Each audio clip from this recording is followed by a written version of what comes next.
The voice recorder. He smashed the recorder to silence the voices. Now they whisper through every device he owns. Mark loved old things. He had shelves full of cracked radios, broken clocks, war medals, each one with a story. So when he found a vintage reel-to-reel voice recorder at a flea market, heavy with dust and rusted knobs, he bought it on impulse. The seller didn't say much, just stared at Mark with tired eyes and muttered, "If it talks back, don't answer." Mark chuckled. "Right. Haunted tape player. Got it." That night, he set it on his desk. There was no power cord. No tape inside. But oddly, it still turned on. He pressed play. Static. Just noise. Like wind through dead trees. Then, "Help me." The voice was faint. A woman's, distant, pleading. Mark rewound, played it again. Same voice. Same 2 words. No tape inside. No explanation. He spent the next few nights testing it. Same result, static, followed by the same voice. But then new voices joined.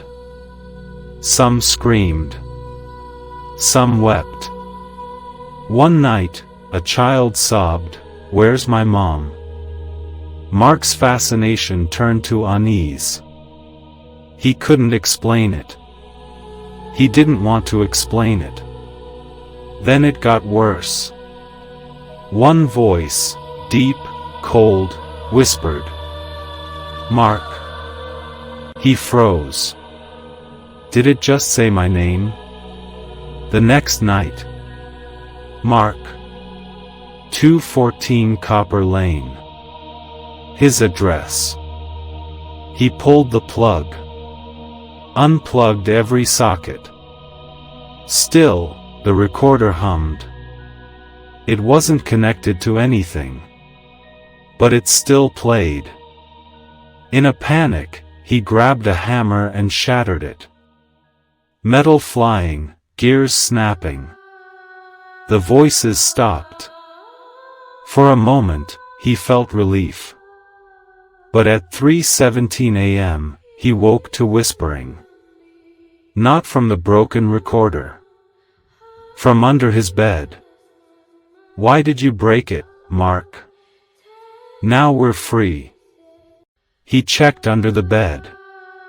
Nothing there. Then his phone buzzed.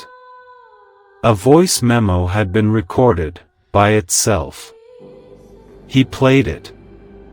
The whisper said, "We can use anything now." Mark threw the phone. Turned off his Wi-Fi. Unplugged the router. Smashed the TV. But the voices kept coming. They spoke from his laptop speakers, when it wasn't even on. His microwave beeped in patterns, Morse code that spelled "let us in." Even the old clock radio in the attic turned itself on, hissing with static and pain. They weren't bound to the recorder anymore. They were everywhere. And then, Mark realized something. The voices weren't asking for help. They were hunting. Each whisper was bait. Each cry was a hook. Once you heard them, really heard them, they knew you. And they never let go. In a final act of desperation, Mark recorded one last message. He uploaded it anonymously to every platform he could think of. It was only 5 seconds long. Don't listen.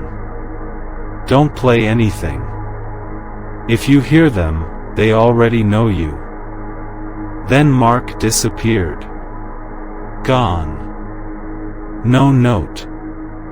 No struggle. His apartment locked from the inside. Only his devices remained.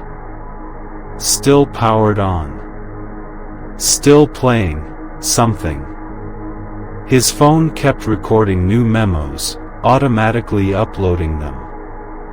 Voices overlapping, whispering names. Cities. IP addresses. Not his. Yours. Now, the message is buried in random videos. In static between songs. In sleep playlists, meditation apps, even white noise machines. And if you hear a voice say your name, it's already too late. Because they're not just voices. They're hunters. And the signal never stops. The voice recorder. You didn't press play. But they've already hit record.